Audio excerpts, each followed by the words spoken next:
Allez les amis, on est parti pour une petite compétence plaisir, apprendre à résoudre des équations avec 1 sur x, on s'y met tout de suite. Pour résoudre une équation avec 1 sur x, vous avez deux options. Vous avez un moyen galère et un moyen très rapide. On commence avec le moyen galère. J'ai 1 sur x égale 3. Moi je vous rappelle que l'idée derrière la résolution d'une équation, c'est qu'à la fin, j'ai x égale quelque chose et que ce truc-là, je puisse l'encadrer, prendre mon petit point, réussir ma scolarité, devenir ingénieur, gagner beaucoup d'argent et vieillir heureux. Donc, pour résoudre 1 sur x est égal à 3, mon objectif, c'est d'isoler x. Là, il est en bas, le x. Donc, moi, ce que je vais faire, c'est que je vais dire, bon, ce x-là, je vais commencer par le remonter là-haut. Comment je vais faire ça? Je vais multiplier les deux côtés de mon équation par x.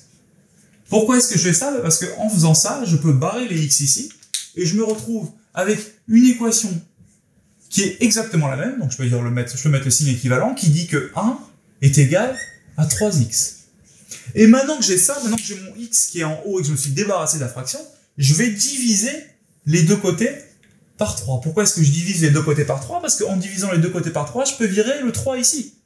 Donc je me retrouve avec 1 tiers égale x. Et bim, j'ai mon x. Je l'encadre. Je réussis ma vie, c'est aussi simple que ça. Ça, c'est la version galère.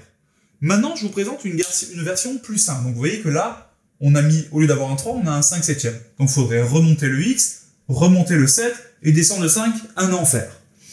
La deuxième solution, c'est de dire que quand vous avez deux quotients, un de chaque côté, vous avez le droit d'inverser les deux quotients. C'est-à-dire que le numérateur devient le dénominateur des deux côtés, de la retourner comme une... Enfin, comme... de la retourner, quoi, vous m'avez compris. Donc on retourne ces deux équations. 1 sur x devient x sur 1 égale 5 sur 7 devient 7 sur 5. X sur 1, finalement. X divisé par 1, ça fait x. X égale 7 cinquièmes. Bim, vous encadrez, c'est terminé. Je vous ai pas dit qu'elle était plus puissante? Ok. Comment on fait quand on a 1 sur x égale 1 plus 2 tiers? Les seules équations que vous savez résoudre en 1 sur x, c'est celles où vous avez 1 sur x égale un nombre ou 1 sur x égale un quotient. Donc la première étape, ça va être de mettre ce 1 plus 2 tiers sous la forme d'un quotient. Donc 1, moi je vais dire que c'est 3 sur 3. Pourquoi est-ce que je fais ça? Parce que du coup, j'ai le même dénominateur. Donc il va me rester 3 plus 2 sur 3, 5 sur 3, égale x. Ça, c'est mon équation. Ah ben, c'est terminé. Ah non, c'était trop beau. Je me suis dit, c'est bon, c'est terminé. Mais non, c'est pas bon, c'est pas terminé du tout. Parce qu'en fait, ce truc-là, ça vaut pas x. Je vais m'apprêter à encadrer, vous voyez, comme je suis optimiste. Ce truc-là, ça vaut 1 sur x.